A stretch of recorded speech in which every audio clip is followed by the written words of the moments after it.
वीरकर जी, ऐसा पता चला है कि दीपक कामित के पास कुछ झूठी डिग्रियां हैं, उस मामले में आप क्या कहना चाहेंगे?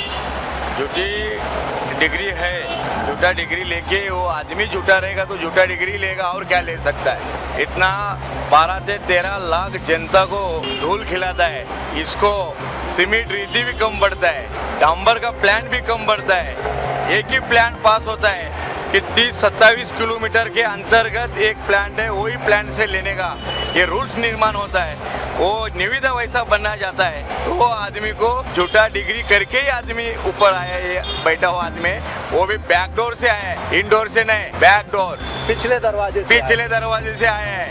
ये पिछले दरवाजे से आया हुआ आदमी कौन रहता है? आप न्यूज वाला आगे बताएंगे, मैं उसका उत्तर आपने देना चाहिए। पिछले दरवाजे से जो आदमी आता है बैक डोर, वो आदमी वही रूप, वही रंग और वही विचार, वही सोच उसकी चलती है। इसके लिए उसका मन मर्जी। कमिश्नर साहब हुए तो उनको पीठ पीछे रखना नहीं चाहिए, ऐसा अधिकारी के ऊपर कड़ी से कड़ी कार्रवाई होना। उधर एक महाराष्ट्र भूमि अच्छा बना, उधर नंदुरबार जिले में इनको भेजना चाहिए। मैं ऐसा निवेदन सीएम साहब को भी करूंगा, क्योंकि ऐसा अच्छा ऑफिसर है, बोलते अच्छा है, उस जगह पे अच्छा ऑफिसर की जरूरत है। ये तो कितना भ्रष्टाचार। अभी बाथरूम में फोटो दिखाऊं मैं आपको, यही पालिका के बाथरूम में, मोबाइल का यही पालिका के बाथरूम में कल सुबह 10 बजे से मैं यही ना है, यही टॉयलेट में जाता हूँ। आप एक फोटोज अभी मैंने लिया है, ये इसका हाल है। ये वायरिंग है बाथरूम, ये खड्डा है, ये खड्डा है, 1 साल भी नहीं हुआ, इतना सीमेंट रेती भी कम बढ़ रही है साहब, सीमेंट रेती कम बढ़ रही है। खंबित साहब को कहाँ भेज रहे, पालघर भेज रहे, वाड़ा भेज रहे, क्या है कम, क्यों कम है? ये खड्डा देखो, ये महानगर पालिका हाल है। बाबा साहब अम्बेडकर जिन्होंने ये संविधान घड़ाया, इस संविधान उनके उधर लाइट नहीं, मैं रात को पानी किया, मैं रात को हिसाब जाने के बाद मैं देखा उधर तो वहाँ पे बाबा साहब अम्बेडकर के लेके वहाँ पे लाइट जो थी वो लाइट भी बंद है।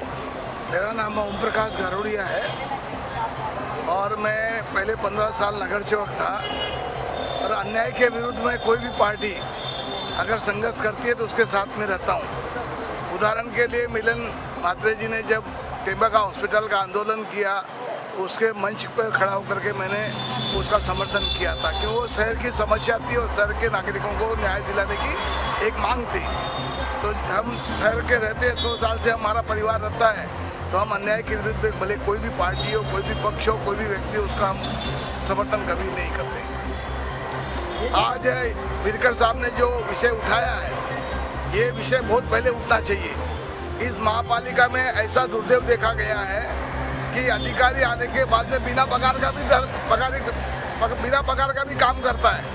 ऐसे अधिकारी यहाँ पर पगार के बिना काम किया, जिनका यहाँ से ट्रांसफर हो गया, प्रतिनियुक्ति पे आते 3 साल के लिए, 3 साल के बाद में उनको जाना चाहिए, लेकिन वो जाते नहीं हैं और उसी अपने अधिकार का प्रयोग करके बिना पगार के काम करते हैं। खंबीर जो अधिकारी है वो तो पूरे मीरा भाईंदर को डकार जाएगा। ये एक बार नहीं, मैंने 4 बार सभागृह में बोला हूँ। ये व्यक्ति ऐसा है, सभागृह की मिनट्स चेंज कर देता है। लेकिन यहाँ का दुर्दैव है कि नगर सेवक सभा में क्या होता है उस मिनट्स को पढ़ता नहीं है। अगर वो मिनट्स को पढ़ेगा तो उनको समझ में आएगा कि सभा में होने के बाद में भी मिनट्स में कितने बदल किए जाते हैं। और उसका ताज़ा उदाहरण मेरे समय में ऐसा था कि बजट का विषय था और बजट के विषय में कोई दूसरा विषय नहीं होता है, खाली बजट का विषय होता है। और उसमें उस बजट के विषय में उन्होंने डामरी पेच वर्क का विषय डाला। ये मुझे ध्यान में आया, मैंने कंप्लेंट भी किया, लेकिन मैं बताया ना कि यहाँ पर थोड़ा सा 1 मैन शो चलता था पहले और अभी वही 1 मैन शो चल रहा है और उनका पेट भरता है, इसलिए लोगों की सुनवाई नहीं होती है। लेकिन यहाँ के वीरकर जी ने जैसा अभी आंदोलन उठाया है, सभी को एकजुट होकर के इस महापालिका के विरुद्ध में, और महापालिका के नहीं, शहर की समस्या है जो शहर में लोगों को न्याय दिलाना चाहिए। बजट टेंडर निकलता है, महापालिका का टेंडर निकलता 100 करोड़ का और बाद में वार्ड्यूस 10% के बाद में 1 साल काम नहीं होता तो और 15%, और 100 करोड़ का बजट 200 करोड़ पे चला जाता है। आज महापालिका के वर्तमान पत्रों में न्यूज़ आई है कि महापालिका टैक्स बढ़ाने वाली है। महापालिका क्यों टैक्स बढ़ा रही है? इसका मतलब महापालिका का उत्पन्न कम हो गया। उत्पन्न नहीं है, महापालिका का जो खर्चा है रुपये के जगह 4 रुपया हो रहा है, उसका प्रायश्चित यहाँ की जनता करेगी। इस अन्याय के विरुद्ध लोगों को आना पड़ेगा। लेकिन यहाँ पर देखा गया भाईंदर की एक मैंने स्टडी किया है, यहाँ के लोग व्यापारी है, गुजराती समाज है, मारवाड़ी समाज है या उत्तर भारतीय समाज है, उनको अपने व्यवसाय से इससे फुर्सत नहीं है। ऐसी समस्या, इसलिए इन लोगों का हाथ खुला हो गया कि हमको कोई बोलने वाला नहीं है। लेकिन पहला शिवसेना ने ये पग उठाया है, मराठी मानुस है, तो मुझे लगता है इसका न्याय मिलेगा।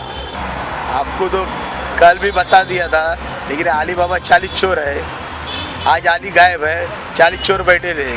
ये अली बाबा कौन है? अभी अली बाबा कौन रहेंगे? महापालिका प्रशासन कौन चलाते? वही तो अली रहेंगे ना। जब अली ध्यान देता नहीं तो 40 चोर क्या करेंगे? अली बोल के जाता है तुम संभालो करके, मैं जाता हूँ छुट्टी पे। बाकी बैठने वाले सब चोरी है, क्या काम करने वाले? अली बस प्रशासन को लेटर भेजा, ये भेजा, कुछ नहीं।